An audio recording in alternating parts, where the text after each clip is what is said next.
تعریف باندې باید موږ وپوهیږو. پښتون یوازې دا نه ده چې په پښتو خبرې وکړي. پښتون هغه انسان ته وایي چې 9 اساسي اصوله ولري. 9 اساسي اصوله لکه ننګ، بدل، غیرت، ملمستیا او بالاخره شرم و حیا، توره. اوس دغه خلکې چې دي پښتنو د ادرسه راځي او وایي چې زه پښتون یم. په تاریخ کې تا چا باندې ننګ کړی؟ په خپل ناموس دې ننګ کړی ښاغلی صاحب زاده؟ په خپله خاوره دې ننګ کړی؟ په خپل مشرانو دې ننګ کړی؟ په خپل عزت دې ننګ کړی؟ په خپله ژبه دې ننګ کړی؟ همداسې په چا دې غیرت کړی؟ شرم و حیا خبره درته کوم. دا نوره به توره خو پرېږده، توره خو په عمر کې په تاریخ کې نه دا کړې. دا زه دا هغه د شرم و حیا ما ته وایي پښتون لیګسي لایبرري جوړه کړې، زه پښتون یم. دغه تاسې پښتو فلمي انډسټري جوړه کړې ده په پاکستان کې او دا غټې غټې جنکیانې راولې او بوتل په لاس کې پښتون یم غرق نیشه. هغه جنۍ هم داسې خوځوي دانسونه او بېحیانه د پښتون تر نامه لاندې فلمي انډسټري کې دغه جهانګیري او بدر منیر او آصف خان دا کمې غټ کړې بېادبي مافي کمې ښځې وګډولې، کم بېناموسي تاسو پښتنو ته واړوله، کم بېعزتي تاسو پښتنو ته واړوله. د څه شي پښتون یې؟ یوه ویډیو جوړه کړه په څه شي دې غیرت کړی؟ په بابړه دې غیرت وکړئ؟ نه. په زرګانو پر زرهاو مشران دې ووژل، غیرت دې ورباندې وکړه، ننګ دې ورباندې وکړه، توره دې ورباندې وکړه؟ نه. په یوه ورځ 100 پښتانه په یوه ورځ هېڅ لرې نه ځو، لرې نه ځو. په دغه تیرا باندې تا غیرت و ننګ و توره وکړه؟ نه. بالکه یو بل کور موږ لرو حق. تا کله خپل حق واخیست؟ د ژبې حق نه محرومه یې. د خاورې په خاوره د بل څوک حاکم دی بدون د اجازې تشناب. په دې معنا چې تاسو په یو اصول د پښتنو کې اماده ناست او تاسو پښتانه هم ناست. پښتانه هغه دي وایي پښتو چې څوک کوي پښتۍ به ماتې ګرځوي. ستا کومه پښتۍ ماته سوې ده؟ د روس نه ما ژغورلی، د انګلیس نه ما ژغورلی او هر یرغل سوی ما ژغورلی. لالا دا زه دا ته دا تاریخ او تا ماته سره درد جوړ کړی، تا ماته سره درد جوړ کړی دی. امریکایانو ته پوځي اډه تا ورکړې ده، صحیح ده؟ داعش ته اوس تا ځای ورکړی ده. تا ټول عمر ماته سره زه په دې موضوعات راتلمه، زه په دې موضوعات اته دوی د خپل نیکه ونه شو ساتلی.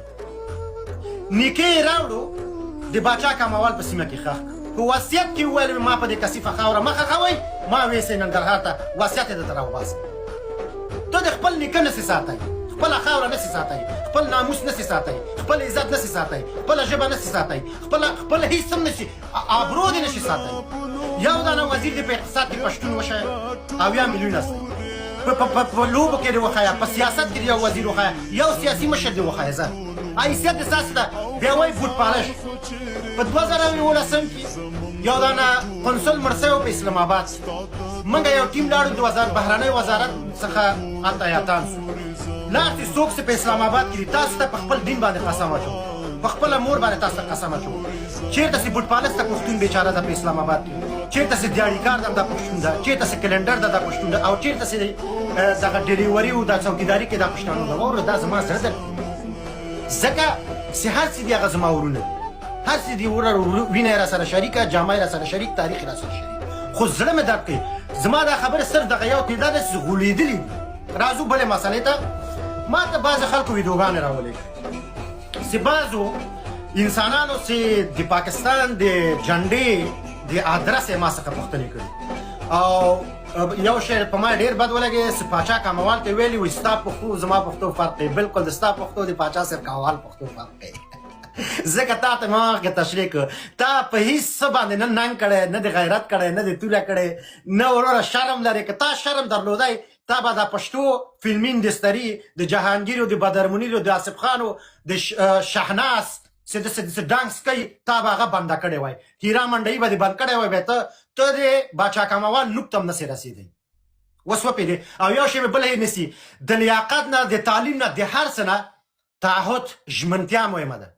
که ډکترا ولرې 100 دانې سې ژمنتیا ولرې په کار مې نه وي، خو چې جوالي اوسې ژمنتیا ولرې سترګو تور مې. راځو بله خبره ده. دا انسان د سیاسي جغرافیې په مفهوم او د تاریخي جغرافیې په مفهوم نه پوهېږي.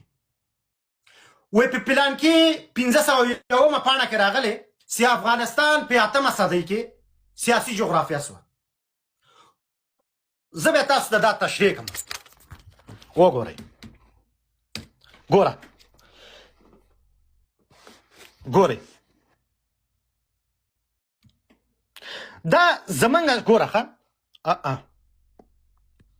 وګوره سیاسي جغرافیه. ګوره مثلا د بعضې هیوادونو سیاسي جغرافیې لرغونتیا. پاکستان په 1940 کې د سیاسي جغرافیې په آیس ومنل سو. دا په دې معنی چې سرحدونه وټاکل سول چې دغه ډیورن لاین موږ نه پیژنو. حکومت مثلا معرفي سو. بالاخره نړیوال اړیکې ښه یعنی 1940 نه پاکستان خیر مخکې موجود نه و. موجود و جاهله.